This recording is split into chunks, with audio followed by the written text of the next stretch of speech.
Time once again for another one of these informative videos, and I've been spending weeks digging through forums trying to figure out a way to start this, trying to come up with some kind of a basic theme, and I kind of came down to the fact that there seems to be an awful lot of misunderstanding about the amount of heat that is carried by the oil, and misconceptions surrounding how the heat gets into the oil, when it gets into the oil, etc., etc. And it's weird. You go through this stuff and you keep hearing people quote Bob Hoover. Bob Hoover, Bob Hoover. It all comes back to Bob and Bob's inability to understand anything because he didn't understand math. That prevented him from understanding physics. If you don't do math, physics, you can't do the engineering. So that's one of my rules. And because of these three things that he could not do, that made him, rule number one, a white-haired old fart with a shop at the end of the road. And you cannot trust these people to understand how things work. So I'm going to start this video off with a very quick proof that he was in fact just flat out wrong with one of his statements. And one of these statements happens to be inside that particular one right there called pushrod tubes, which in and of itself contains a whole bunch of nonsensical stuff. But he does at one point talk about some of the heat that is transferred at the head into the oil. So let me go down to that particular piece of this section right here. All right, this particular paragraph right there. Okay, those small bursts of power down here at the bottom produce small bursts of excess waste heat. And this is what's really important. Let me see if I can get this off of here. That little piece right there, most of which goes into the oil. That is a completely and totally false statement. As a matter of fact, the oil will not see at all the heat from these small accelerations. Okay, now I'm going to give you an example that is, let's say, me out driving on the highway, which is kind of like you out driving on the highway, and you want to go up a hill. Let's say it's a 30-second hill. So you're on the highway, so you're doing like 65, like I am, and you want to go up that hill. And you've got to like double your horsepower to go up that hill for 30 seconds. So let's take a look at what follows from the actual physics. I'm going to have to define some terms and stuff right here to show you how this stuff works. Term number one is specific heat. This is the thermodynamic property that tells you how much heat needs to go into a substance in order to take a unit mass of the substance, increase of 1 unit in temperature. Typically this is going to be in SI units. It's just easier to use the SI units than it is to use things like pounds, Fahrenheit, and stuff like that. And then just do a final conversion from watts and kilowatts into horsepower. Second term, thermal conductivity and resistivity. I'm not going to use these guys in the initial, but this is one of the things. I encourage you to read that. I need to hit the spreadsheet to get to the proof. And here we are at the spreadsheet. So let me set up more completely the situation. So I've got my car, a Super Beetle. I'm driving down the road 65ish or so, and I encounter a hill. The grade of the hill is between 6 and 7%. These kinds of hills exist out on the interstate system here and there. 7% is kind of rare. There's a big one heading west of Denver, heading up to the Eisenhower Tunnel. Another thing you have to understand is that if I'm putting 23 horsepower out at the flywheel, which is about what it takes to drive 65 miles an hour down the road on a calm day on a flat road, your waste heat is going to be about the same, 23 horsepower. It's about a 1-to-1 ratio between power to flywheel and waste heat. That hill is going to take an additional 23 horsepower. We're going to double the amount of horsepower. My car can certainly double the horsepower at 3,200 RPM. It'll easily do 46 horsepower. So I'm not going to slow down on that hill. So we need a couple of things now as far as physics go. So from the engineering toolbox, I have metals, specific heats, and we grab the specific heat of, as far as the oil goes, I need its density. This again comes from Wikipedia. I need to know how much oil I have in my engine. So I fill my engine up, let's say, on what's just slightly under a gallon worth of oil. The reason I have more than stock is that I have a slightly larger but small external oil cooler. I have an oil filter that I think holds about a quart. And I have some lines associated with it, so I get a little bit more than stock, but it's certainly less than an entire gallon. Now, I also need to know how much a head is. All I care about is the aluminum. That's the only thing I'm interested in. So I called Roy up yesterday, and we had about a 10-minute chat. And so he ran out into his shop, and he had a bare head ready for installation of all its components. So it was just a chunk of aluminum. It weighed 11 pounds. 2 of those is 22 pounds, and that's approximately 10 kilograms. If you do the mass of the quarts of oil, that ends up being like this. So this gives us a couple of masses. Now, my hill is 30 seconds. My head's at 300 degrees. Not interested in cooling my engine if it's not a hot day, right? So it's a hot day. I'm at about 300 degrees. I know that at the end of that 30 seconds, I'm going to be at about 340. And I've gone through a bunch of postings on the SAMs and other forums and whatnot, and that's kind of what you might expect. A 40-degree rise in temperature. There's my 40 degrees, converts to 22 centigrade. That much mass over this much temperature with that aluminum produces a certain amount of heat rise. Heat, kilojoules. That converts in a 30-second time period to a wattage, a power output, or a power input in this case. We're putting power into the metal of 9 horsepower because we just do a simple unit conversion between these two. Now, according to Bob, most of the energy goes into the oil, which means the oil head better suck up more than my head. Keep in mind that that head does not include the cylinders or the piston. And most people seem to forget that the piston, the bottom of the combustion chamber, has no direct cooling. So it's going to get pretty hot. We're just going to ignore it and assume that the oil is picking up more heat than the head.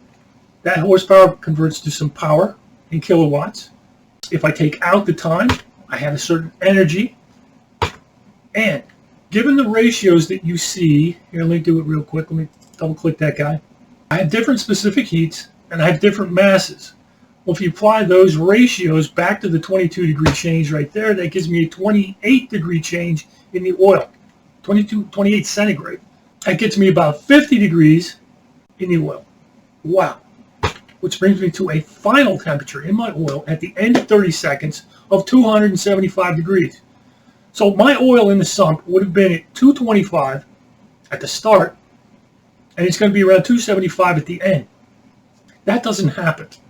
Those of you who have temperature senders on your oil system, you know that if you go up a hill like that for 30 seconds, you'd be lucky to see 5 degrees. So this 274, that should be about 230. Okay? You should see no more than about a 5-degree change. And in my car, I won't even see a 5-degree change. So, yeah, it makes complete sense. Surrounding the combustion chamber is a bunch of metal.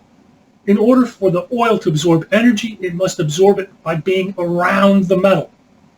So the heat has to go into the metal first, and then it goes into the oil. Bob was off. He was off by a lot on that one. So with that little preliminary out of the way, let's go have some fun with some of these other modifications. Here's the next topic, oil spray bars. And you can find oil spray bars pretty much everywhere. It's not just like in the performance engine transmission. Type 1, Type 4, airplane guys, buses, bugs, doesn't matter. Everybody wants to throw an oil spray bar in there. So what are we talking about? Take a look at the picture. What we're talking about is literally taking oil and pumping it directly into a spray bar. I got 1, 2, 3, 4 little holes right there. The goal is to take it and shoot it off into something up there in your rocker box. Valve springs, hopefully not the back of the retainer. Hopefully it's directed toward the springs. Yeah, anyway, that's what we're talking about. So, no further ado, let's go to the spreadsheet. So, what do I have? I've got a spray bar, and I'm going to take all of the oil from a 26 millimeter pump, and I'm going to run it through those spray bars. A quick little bit of stuff. I have a video that shows that the oil pump puts out about 5 gallons at 3,200 RPMs. There's my 5 gallons, there's my 3,200. I'm going to take 100% of the oil and I'm going to run it through the spray bars. That's 5 gallons per minute. That's 2.5 gallons per spray bar per minute. If you take the 2.5 gallons and split it by 5, that's a half gallon every 12 seconds. So try and picture that in your head, that you're trying to pump a half gallon through those holes every 12 seconds. That's an awful lot of oil. Just kind of visualize that for a second. Do you see this number down here, 0.62? We're going to get to that in just a second. So we're starting off. What am I going to say? Well, let's go back to my prior little problem that I was trying to deal with, where I'm going up the hill. I'm driving down the road at 23 with 23 horsepower being wasted. I want to go up the hill with 46 horsepower being wasted. Head temperature is 300 degrees, then the head temperature is 350. If it's 300 degrees and I want my oil to pick up the 23 horsepower, what do I have to do in order to get my 23 horsepower out of the oil? 300 degrees, I have to run it through my cooler and have my cooler knock out 105 degrees worth of temperature in order for me to pick up the 23 horsepower. So, do you guys see a problem? I hope you do. First of all, I cannot take all the oil. If I take all the oil, what happens to my bearings? Why don't we do this? Why don't we put on a 30 millimeter pump? And I'm going to take 7/8 of the 30 millimeter pump oil and put it into my spray bars. And you're like, well, why would I pick 7/8? Well, so I'm reading through the forums, and I come across a guy who says the following, or something similar to it. It was a long time ago. I've not been able to refine the quote.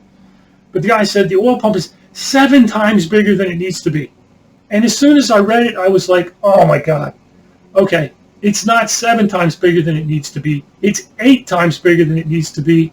And the guy who said it is, once again, Bob Hoover. Let's take a look at the quote. It's in the pushrod tube section. And if we come down here a little ways, Volkswagen addressed the problem by fitting an oil pumping having more than 8 times the output required for lubrication alone. So, justification, right there. I can take 7/8 of the oil. The reason I went with a 30 millimeter pump on this particular case is that a 30 millimeter pump being 15% bigger than stock, and so 1/8 is about 12%. What it means is that I actually can take 5 gallons per minute, the original full 26 pumping volume, and still leave me with enough volume to cover 1/8 of a stock pump. That gets me to these particular values, and that's why I put the 6.2 on the prior page. 0.72 is 1/8 of a 30, and 0.62 is 1/8 of a 26. So I am actually putting a tiny bit more oil into the bearings with this 30 millimeter pump while still maintaining the 5 gallons into the head. Perfect. So let's take a look at what happens. I want to maintain my 23 horsepower, 104 degrees, fantastic. I can do it. But I'm like, wait a minute. I'd actually like to be able to, let's say, cover 46 horsepower. I'm going up the hill. Let's see what I got. Okay, so I've got a head temperature now of 350 degrees, and I want to cover 46 horsepower. I've got to have 213 degrees of temperature differential in order to cover the 46 horsepower. Again, the question is asked, do you see a problem? Yeah, there's a problem. See, it turns out 350 degrees is too freaking hot. As a matter of fact, if we go back, 300 degrees is too hot. Now, 2 reasons. One, you're not going to be able to get the oil up to head temperature. In order for it to get to head temperature, it has to sit there freaking forever. But you've got a flow rate of a half a gallon every 12 seconds into each head. It's not going to sit there forever. It's flowing through too fast. You'll never get to 300 degrees. Let's take a look at something else. It's called thermal breakdown. All right, thermal breakdown. Hey, how about Hot Rod Magazine? What is the optimum engine oil temperature? And he's going to get in here and tell you about some stuff and whatnot. I've done some reading, and yeah, the general consensus is about 250 degrees. You're safe. If you go between 2 and 275, you're probably going to start having problems because there are areas in the engine that exceed these temperatures. So if your sump is at 250, you're probably going to have places that are going to give you problems. You want to keep it a little bit below that 275, and you don't want to go past that to like 300, 350 with your oil. You definitely get thermal breakdown. So we can't go to 350. We can't even go to 300. What do? All right, I'm going to limit myself to 275. I'd like to cover the 46 horsepower. In order to do that, I have to go to a temperature of 49 degrees, giving me a 226 degree temperature differential at the cooler. Do you see a problem? You should. That doesn't work. See, that's below the ambient day temperature. Remember, I don't really care about what I'm doing on a cold day. I'm trying to do this on a 95, 100 degree day. So let's just assume it's 100 degrees outside. You can't go to 49 if it's 100 degrees outside. But you cannot dissipate the 46 horsepower. So if it's 100 degrees and I'm trying to maintain like a 250 degree temperature. Let's face it, I don't want to go to 275. That's too hot. I'd like to keep my sump to about 250 tops. So between 100 degrees and 250, it's 150 degrees. Maybe we can get the oil to temperature to do half of that. That gets me to 175 degrees. And at 175 degrees, I can only dissipate 16.3 horsepower. Do you see a problem? Because, yeah, there is a problem. This one starts to it gets a little bit harder to deal with. But first of all, we have to look at a couple of things. Let's go back to our properties. Everybody thinks that, well, oil's a liquid, so it's just like, it's just like coolant. It's like ethylene glycol. That's what that is, water and ethylene glycol. So you compare water to oil, coolant to the oil. And we got a specific heat. The water coolant, nearly twice as good. We also need to look at thermal conductivity. You see, oil is going to build up. Water is going to build up. It's going to get a thickness. In order for the heat to transfer from one place through the oil, you have to conduct it. And oil does not conduct. Water is 3 times better. And here's where it really dies. If I'm puking that oil into the head that fast, keep that in mind, that's a gallon every 12, what is it, a half gallon every 12 seconds. There's something called viscosity. And water is about, if you look at the number, that's 18.6. It's nearly 20 times better than oil as far as viscosity goes. What that means is that the oil is kind of sticky and thick. So the water goes on, it runs off quick, and develops a thin film. It has a higher thermal conductivity with a better specific heat. So in the same amount of time, it carries away more heat. Oil is not very good at carrying away heat. It has to sit there for a while because of its thermal conductivity and its crummy viscosity. So when you put all that stuff together, you realize, I'm not actually going to be able to do this. This isn't going to work. You can't get that much heat off the head. So pulling this much off by throwing that much in there isn't going to work. So we do. Well, here's what we do. We make another spreadsheet, another page, another sheet. We transfer this over and we say, here's our 75 degrees and our 16 horsepower. And then we go out and we do some reading. And you don't read at Volkswagen forums. There are certain things where you just go, no, you're not going to find that information. You need better, higher quality information. So you do some reading. And a lot of the reading that I read said that for normal engines, you might see anywhere from 10 to maybe 50 degrees temperature differential as you pass through the bearings. It's a bug. They're flowing pretty high, right? High rates. It's a kind of a low performance car. So why don't we just kind of take a guess and say that it's 25 degrees. So let's assume that like a doghouse cooler can cool 25 degrees as the oil passes through. And my cooler can cool the 25 degrees. If I can cool those 25 degrees, I can dissipate about 5.6 horsepower. You'll see I have a max horsepower of 5.11. So what makes me think that I can't get to 5.6? Well, I happen to have kind of a standard sized cooler. It's not like a doghouse, which is just its own thing and nobody knows anything about it and it's all big guessing game. With my standard type cooler, it has standard dimensions. It goes this direction, it goes this direction, and it's got a certain number of plates. Well, there's lots of manufacturers that make these things, so you just go to a quality manufacturer's website and you see what they have to say about it. So we go to D'Oreilly, and D'Oreilly has a cooler that is very similar to what I've got. 10 rows. They also have one that's 16 rows. I happen to have a 13 row, but it looks exactly like this. You look at the dimensions, it's 10 by 2, and it's 13 rows high. It's the same cooler, only just a little tiny bit bigger. So what we need from this particular cooler and this website are some capacities. Hopefully these guys have done some testing and they can tell you a little bit about what that cooler can do. What they're telling you is that it is a 20,000 BTU per hour. That's energy over unit of time. That's power. BTUs per hour it'll be converted into kilowatts and horsepower. It's the same thing. It's not a guessing game. You can actually look these things up. People have done testing. People who know what they're doing. People who are competent. People outside the Volkswagen place have done this. In addition to that, I need to know what the fluid capacity of the pump is because that's going to tell us how fast the cycle through the cooler is. Let's go take a look. So, here is my cooler. If you go back, it's a 10-plate cooler, 20,000 BTUs. That's 2,000 BTUs per plate. 2 times 13, 26,000 BTUs. I've got a 26,000 BTU cooler. This 28,000 is what the 5.9 converts from. You can see that right there. I've converted the kilowatts into BTUs per hour. I can't get to 28. What I think I can get is perhaps somewhere in the vicinity of 5 horsepower out of my cooler. And one of the reasons why you might be like, no, you've got to be able to get more heat out of it. Again, do a visualization and think about this. I'm pumping 5 gallons per minute. Okay, reverse that. It's not 5 gallons per minute. It's 1 minute per gallon. And if I take 1 minute per gallon and I multiply it by the gallons that are inside that cooler, the gallons will disappear, giving you a time.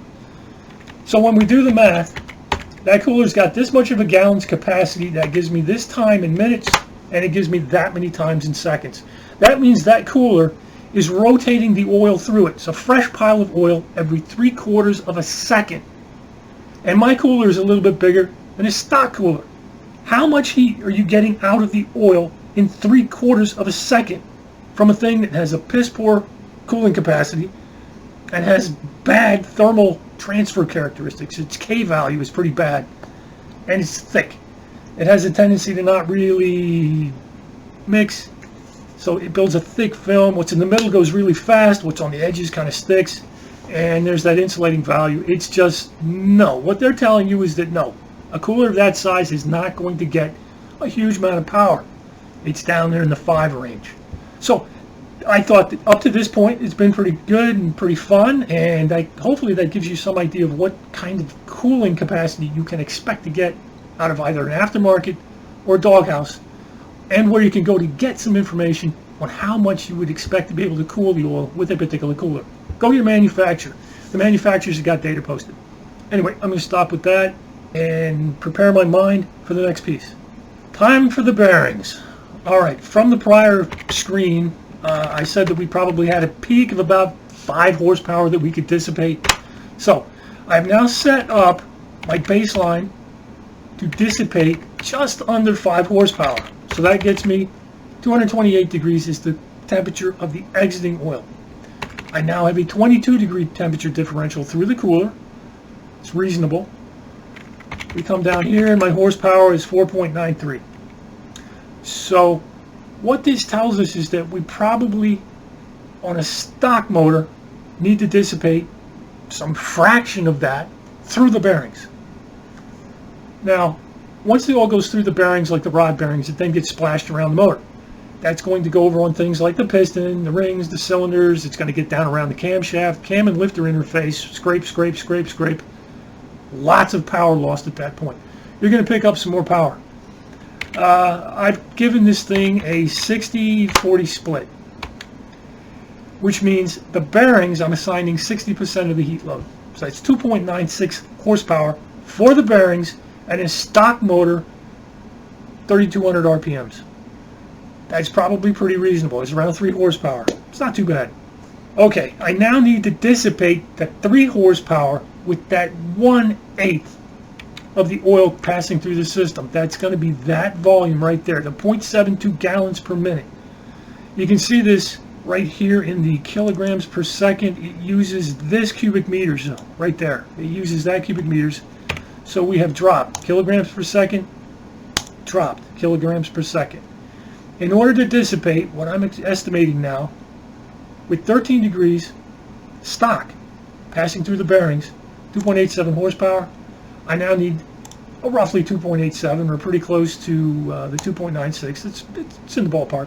But in order to do it, I have to get 86 degrees as it passes through the bearings, which means that 314 degrees is a rough estimate of what the exit temperature is for the oil passing through the bearings. Now, I know that that was a long-winded way of getting to that particular point right there. It took a lot to get there. Thanks for sticking through. But what does that tell you? Thermal breakdown. I mean, that's not just thermal breakdown, that's beyond thermal breakdown. This is, if you don't put enough oil through the bearings, your bearings are going to fry. Well, having gone through that little tiny piece of analysis, which involves the flow of oil into the rocker box, let's talk about another modification that also flows oil into the rocker box. The Hoover mod. I'm not going to go up to the title, but anyway, we're talking about Hoover mods, HVX mods down here. Anyway, Bob makes the following statement. Heads ran much cooler. Typical Bob Hoover style. Rather than actually trying to quantify it, we use words. In this particular case, look at it. Italics. It's in italics. Heads ran much cooler. Emphasis on much. But he didn't define much. If you actually took measurements, Bob, why couldn't you tell us? I was this much before and I was this much after, which defined it to be how much? It's just words to Bob. But I have data now. So go back to my scenario of driving up the big hill and I'm trying to dissipate 46 horsepower. That's probably pretty close to my full throttle settings. So imagine that I want to go just a tiny bit faster and I can get it all the way to 50 horsepower. With the 1 horsepower to 1 horsepower, flywheel power to waste heat power, my oil cooler is basically 5 horsepower. Now, I've looked through a bunch of forums, and about the best I can come up with for a reliable increase in oil temperature due to Hoover mods is approximately 20 degrees. Wow, I got a nice 20-degree change in my Hoover modded engine, so I'm pulling a bunch of heat off the head. You're pulling some heat off the head, but now that we have data, we can actually define this definition, much, and see whether or not much is in fact much. So I've got 50 horsepower. I've got an oil cooler that's got 5. I increase the oil temperature by 20%. So instead of 5 horsepower being dissipated by my cooler, let's just pretend that I can get 6 out of it. That's 1 additional horsepower. If I have to dissipate 50 horsepower at the head, and now I'm dissipating 49 horsepower at the head, the difference of 1 horsepower is 2%. That's not going to be measurable. And that, if it's not measurable, means it's not much cooler. To me, if you use the word much cooler, I had better freaking darn well be able to measure it. So, once again, he has BS'd us. But it gets even better. I want to go down and actually look at one of my heads, because I don't think that the I don't think that the oil temperature is going up necessarily as a result of cooling the head. So why don't I get ahead and let's take a look. Alright, for those of you who have not watched any of my Hoover mod videos, the mechanism through which oil gets to the head in great quantities, it does dump a lot of oil into the head. It is not by shooting it out your rocker arms down in here. This shaft, the modification to this shaft will increase the amount of oil coming through here, but it's not a lot of oil. Okay? It does not go through a swivel foot coming out up here. These things do not act as spray bars. There's effectively no oil at all coming out of these things. They don't do anything at all. Again, comes out the end. These things sit down inside these ports right here. The mechanism through which the oil is put into the head is because of the pistons going in and out, changing the volume of each of the individual chambers of the case, so you get high pressure, low pressure. So you've got pulses that are bouncing up and down like this. And when they come out, they throw the oil out, which puts it on the valve cover. Doesn't put it on the head, it puts it on the valve cover. It then slides down, runs to the bottom of the rocker box, and sits down in here before running back. Let's assume for the argument for today, instead of shooting it to the valve cover, it's actually going up into this area. The thing you have to ask yourself is, well, what kind of heat are we picking up? This is an intake, this is an intake, but back over here on these sides, what do you see? These are exhaust ports. So ask yourself, what is the hottest area in here? Is it toward the middle or is it toward the outside edge? That's a no-brainer. It's obviously toward the outside edge. So whatever oil is getting up in here, it's going to pick up heat the entire way across. But by cooling these areas more and drawing down, you are in fact actually taking exhaust heat and putting it into your oil. So let's say I can take 2 horsepower, 1 horsepower per head. I'm pretty good with my guesses usually as far as heat transfer goes. I'm saying that if I can pull 2 horsepower out, that 1 horsepower's worth of that heat right here from the exhaust ports, making anything that you're pulling out here rather ineffective as far as cooling the head. All you're doing is cooling your exhaust ports. Now, it doesn't mean that it won't draw something out, but you are, in fact, pulling heat from these into your oil. I personally don't want to do that. I mean, if you want to puke oil into your head, knock yourself out. But that leads us to the next part. The 50 horsepower and the 5 horsepower, that's a ratio of 10 to 1.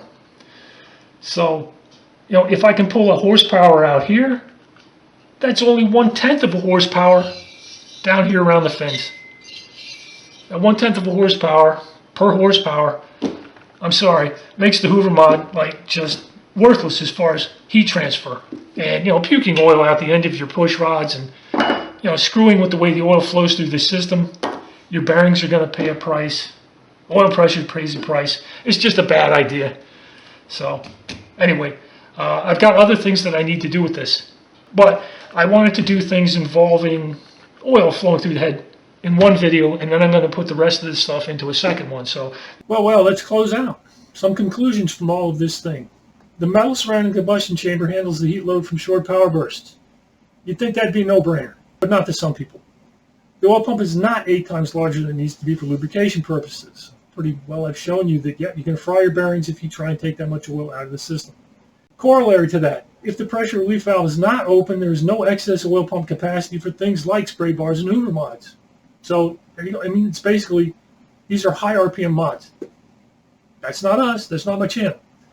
Bad idea for, you know, anybody who's down below about, you know, 4,000 RPM. Just bad idea. Number 3, the engine is called an air-cooled engine for a reason. Most of the heat load is dissipated through air convection flowing over the heads and cylinders. It is not oil-cooled, and I know there's a dude over there at the Flying Forums, an old fart, white hair, that type guy with a shop at the end of the road, who attends the church of Bob Hoover, who has told you guys in some of his postings that most of the heat is carried by the oil. In the prior rule, the word most is defined as by roughly a 10 to 1 margin. The more powerful your engine, the bigger that margin gets. Another corollary, puking oil into the rocker box will not impact that 10 to 1 ratio by more than 5%, making it an insignificant contributor to the total dissipation capacity of the motor.